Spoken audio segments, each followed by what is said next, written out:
주시는 말씀의 제목을 함께 읽어보십니다. 세상 속에 있는 예수의 사람들. 다시 한번 세상 속에 있는 예수의 사람들.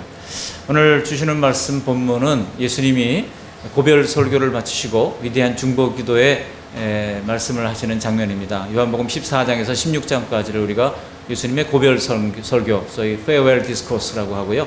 마지막 17장은 예수님께서 떠나면서 이제 하나님 아버지께 남은 제자들을 부탁하는 중보기도의 장이라 할 수 있습니다. 그 기도의 장에 특별히 우리의 정체성을 이렇게 소개를 하는 장면이 나옵니다.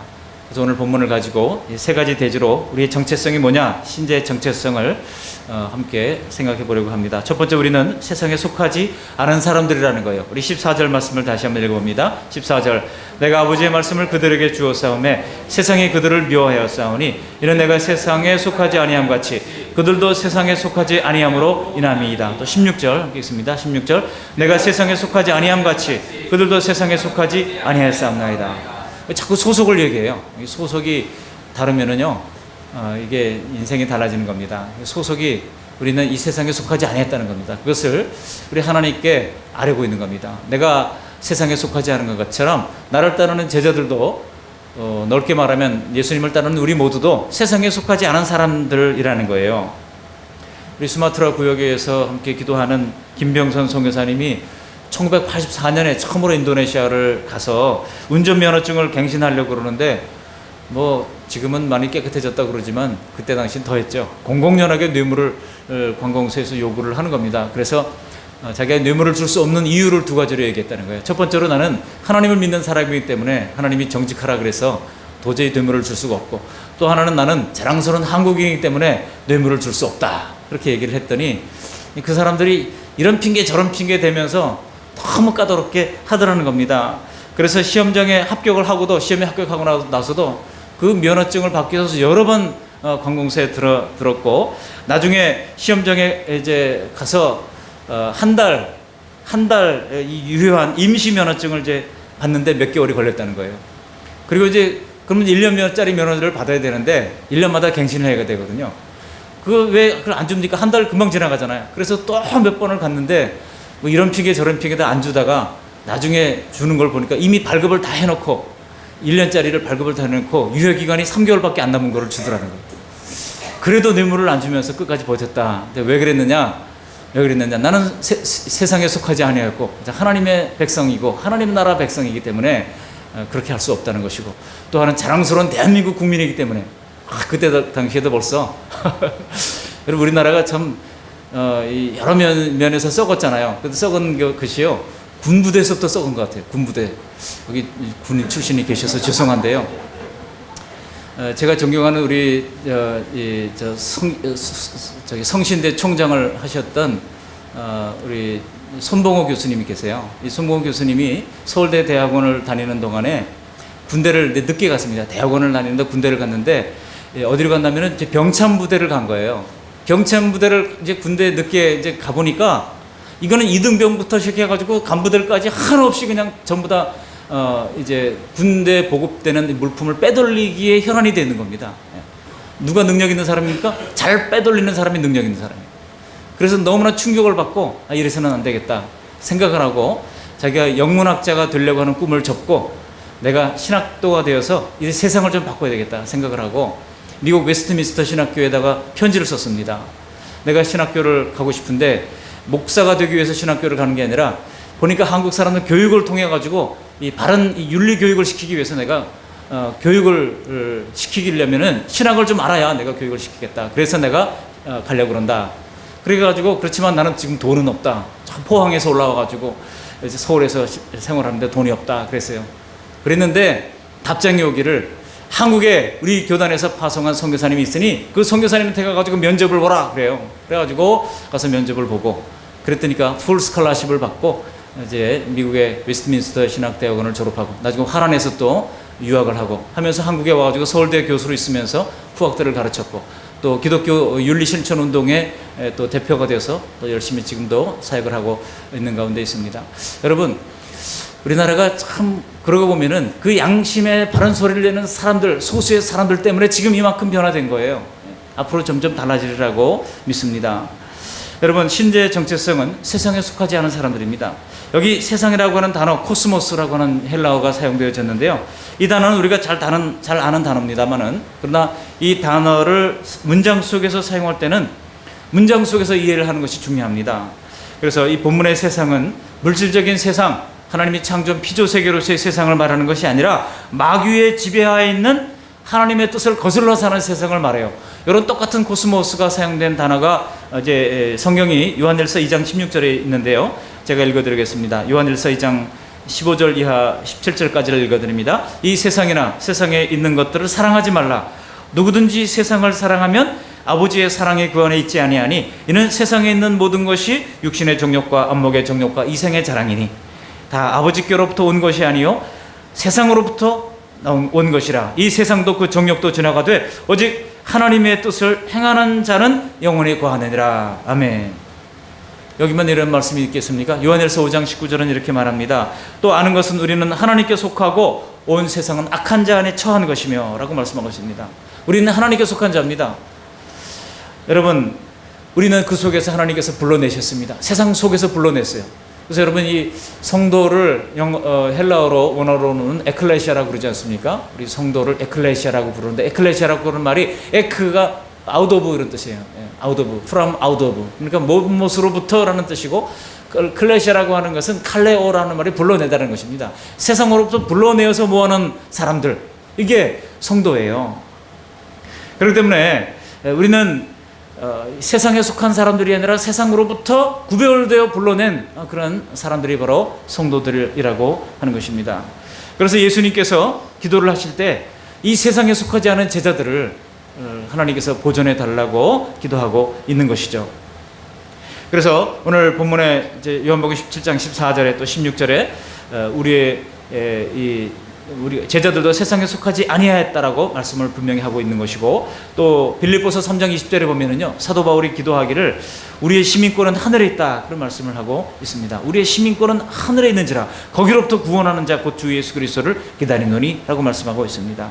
우리는 세상에 속한 자가 아닙니다. 우리는 하나님께 속한 자요, 예수님께 소속된 하나님 나라의 백성임을 온전히 신뢰할 수 있기를 바랍니다. 두 번째 정체성은요, 바로 우리는 거룩한 생활을 힘쓰는 사람들이라고 하는 거예요. 우리 15절 말씀을 함께 읽어보시겠습니다. 15절, 내가 비옵는 것은 그들을 세상에서 데려가시기를 위함이 아니요 다만 악에 빠지지 않게 보존하기를 위함이니이다. 또 17절도 읽어보십니다. 17절, 그들을 진리로 거룩하게 하옵소서. 아버지의 말씀은 진리니이다. 주님께서 기대하시는 우리의 모습은 어떤 것이겠습니까? 오늘 여기 기록된 것처럼 예수님께서 뭐라고 기도하셨어요? 15절에 내가 비옵는 것은 그들을 세상에서 데려가심이 아니요 오직 악에 빠지지 않게 보존하기를. 세상은 악에 빠지기가 쉬워요. 그냥 편하게 살려면 악에 빠지고 마음대로 그들과 타협해서 사는 것이 너무나 쉬워요. 그러나 우리 주님은 뭐라고 기도하셨습니까? 우리 남겨진 제자들을 악에 빠지지 않도록 하나님 아버지께 부탁하고 있는 것입니다. 또 17절에 계속해서 말하기를 진리로 거룩하게 해달라고 기도하고 있는 것입니다. 여러분, 이 진리, 알레테이아라고 하는 말씀은 기록된 하나님의 말씀을 통해서 우리를 거룩하게 할 수 있다는 거예요. 하나님의 진리, 우리 예수님께서는 요한복음 14장 6절에 내가 곧 길이요 진리요 생명이니라고 말씀하고 있습니다. 예수님의 말씀이 곧 진리입니다. 예수님의 말씀으로 우리를 거룩하게 할 수 있다는 얘기입니다. 그래서 우리가 거룩하기를 원하십니까? 날마다 말씀의 지배를 받아야 합니다. 아침에 저녁에 늘 하나님의 말씀을 읽고 말씀의 지배를 받는 저와 여러분들이 될 수 있기를 바랍니다. 그래서 우리는 주님께서 기대하시는 이런 우리의 모습은 이런 악에 빠지지 않고 거룩하게 되는 것입니다. 그래서 우리 자신을 깨끗하게 하나님께서 쓰시는 그릇 되도록 빚어가야 할 것입니다. 이 세상에는 큰 그릇도 있고 작은 그릇도 있고 금 그릇도 있고 나무 그릇도 있지만은 하나님이 쓰시는 그릇은 깨끗한 그릇이라고 하는 사실을 잊지 마시기를 바랍니다. 만약 우리가 준비되지 않은 모습으로 있다면 마치 조율되지 않는 악기로 연주를 하는 것처럼 불협화음이 나고 이상한 소리가 나는 거예요.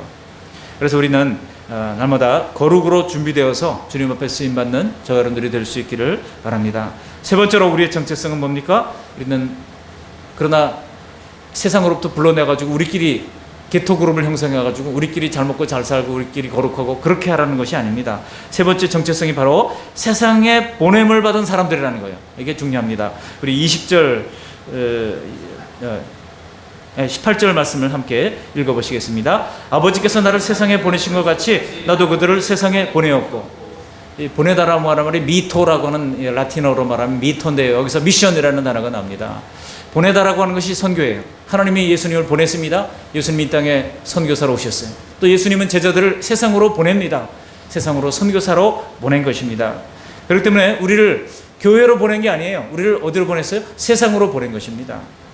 그래서 오늘 제목이 뭐예요? 세상 속에 있는 예수의 사람들이에요. 세상 속에 있는 예수의 사람들. 우리는 어둡고 죄된 세상 밖으로부터 부름을 받은 사람들이지만은, 그러나 이제는 다시 세상 속으로 들어가야 할 사명을 받은 사람들입니다. 그래서 베드로전서 2장 9절에도 그러나 너희는 택하신 족속이요 왕같은 제사장들이요 거룩한 나라요 그의 소유가 된 백성이니 이는, 그랬어요. 우리를 그렇게 부르신 이는, 이유가 뭡니까? 이는 너희를 어두운 데서 불러내어 그의 기이한 빛에 들어가게 하신 자의 아름다우신 덕을 선포하게 하려 하심이라 그랬어요. 세상에서 예수의 복음을 선포하는 일, 이거를 위해서 우리를 불러냈다는 것입니다. 빌립보서 2장 15절에도 이는 너희가 흠이 없고 순전하여 어그러지고 거스르는 세대 가운데서 하나님의 흠 없는 자녀로 세상에서 그들 가운데 빛들로 나타내며 라고 말씀하고 있습니다. 교회에서 빛들로 나타내라고 말하지 않았어요. 세상 속에서 빛들로 나타내라는 겁니다. 여러분, 주일은 우리 세상에서 성공적으로 승리하며 살았던 것을 보고하는 축제예요. 그리고 다시 힘받아서 세상 속에 들어가서 소금이 되고 빛이 되라고 말씀하고 있습니다. 그래서 마태복음 5장 13절에 보면은 너희는 교회의 소금이니라고 말하지 않았어요. 너희는 세상의 소금이라고 말씀하고 있습니다. 우리 직장 속에서, 우리의 가정 속에서. 여러분, 가정 속에서 어떻게 소금의 역할을 우리가 할 수 있겠습니까? 가정 속에서 어떻게 빛의 역할을 할 수 있겠습니까? 가장으로서의 역할, 남편으로서의 역할, 아내로서의 역할, 아빠 엄마로서의 역할, 자녀로서의 역할을 잘 하는 겁니다. 누구보다도 성실하게 잘 해야 돼요. 그럴 때 빛이요 소금이요, 그 녀석은 정말 달라도 뭔가 다르구나, 이렇게 얘기가 나올 때까지 해야 된다는 겁니다. 쉬운 일이 결코 아니죠. 직장생활도 마찬가지입니다. 직장생활도 실력으로 인정받아야 됩니다. 그 사람이 예수 믿기는 믿는데 저 사람한테 뭔가 맡기면 뭔가 불안해, 이렇게 돼가지고는 세상의 소금이요 빛이 될 수가 없다는 것입니다. 그래서 너희는 세상의 소금이요 빛이라고 말씀하고 있습니다.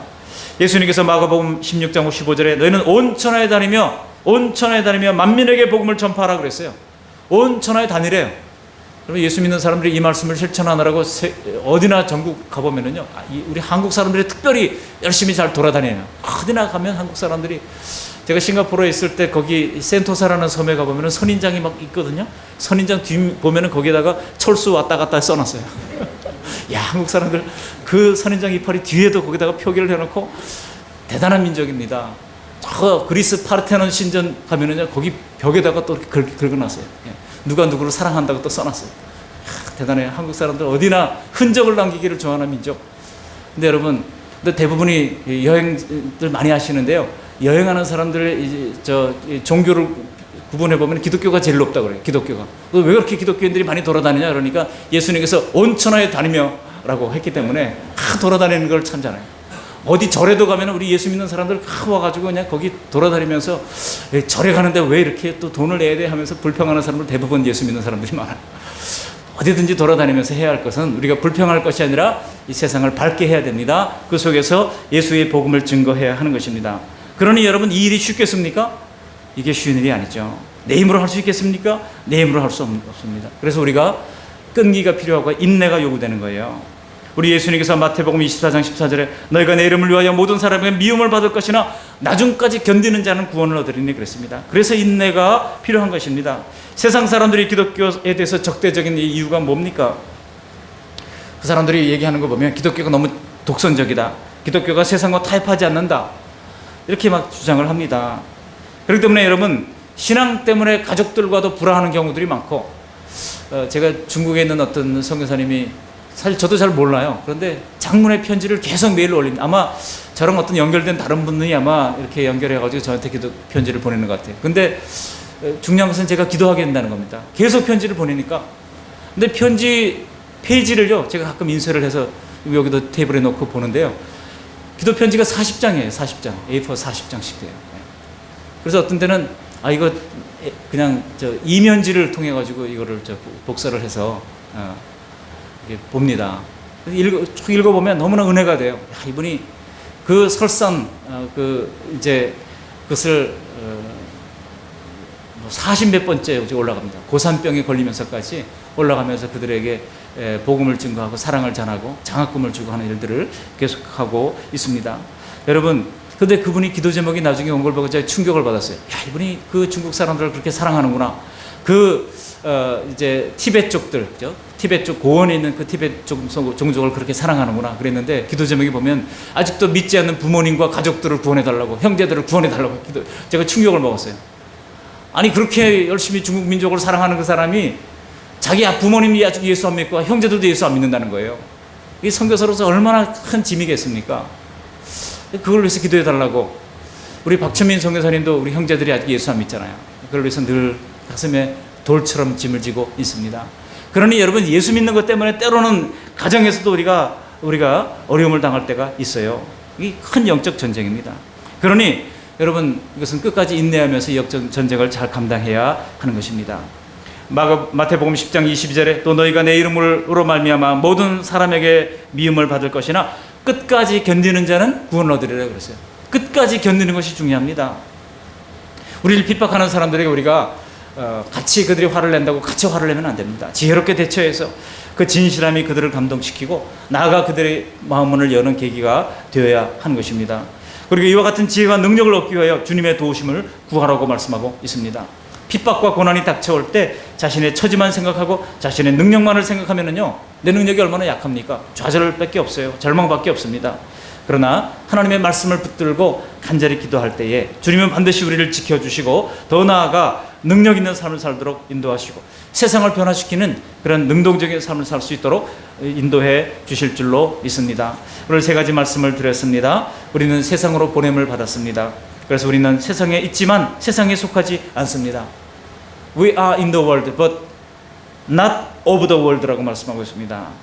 여러분, 배가 물 가운데 떠 있지만은요, 그렇지만 바닷속에 빠지지는 않습니다. 우리가 세상 속에 들어가는 것은 바로 그와 같습니다. 우리가 속한 가정과 우리가 속한 이웃과 우리가 속한 학교와 직장과 사회에서 구별된 생활을 할 수 있기를 바랍니다. 그 속에서 거룩하게 살 수 있기를 바랍니다. 그 속에서 소금이 되고 빛이 될 수 있기를 바랍니다. 우리 때문에 세상이 좋아지도록 만드시기를 바랍니다. 우리 때문에 예수님 닮은 예수의 사랑으로 예수님의 증인이 될 수 있는 저와 여러분들이 다 되어서 세상 속에서 빛이 되고 소금이 될 수 있는 우리 모두가 되시기를 주님의 이름으로 축원합니다. 아멘. 고마우신 하나님 아버지, 오늘 귀한 말씀을 이렇게 들려주셔서 감사를 드립니다. 하나님, 우리로 하여금 세상 속에 있는 예수의 사람들로 세상에 속하지 않은 사람들이라고 하는 정체성을 주신 것을 감사를 드립니다. 거룩한 생활에 힘쓰는 사람들이라고 하는 정체성을 주시니 감사를 드립니다. 세상 속에 보냄받은 소금이요 빛으로 우리를 인도해 주신 것을 고맙고 감사를 드립니다. 하나님, 아버지, 그와 같은 삶이 될 수 있도록 오늘 새벽부터 오후에까지 하나님 말씀으로 배웠습니다. 이 말씀을 우리의 세상 속에서 실천해 나갈 수 있도록 은혜를 허락해 주시옵소서. 예수님 거룩하신 이름으로 감사하며 기도합니다. 아멘.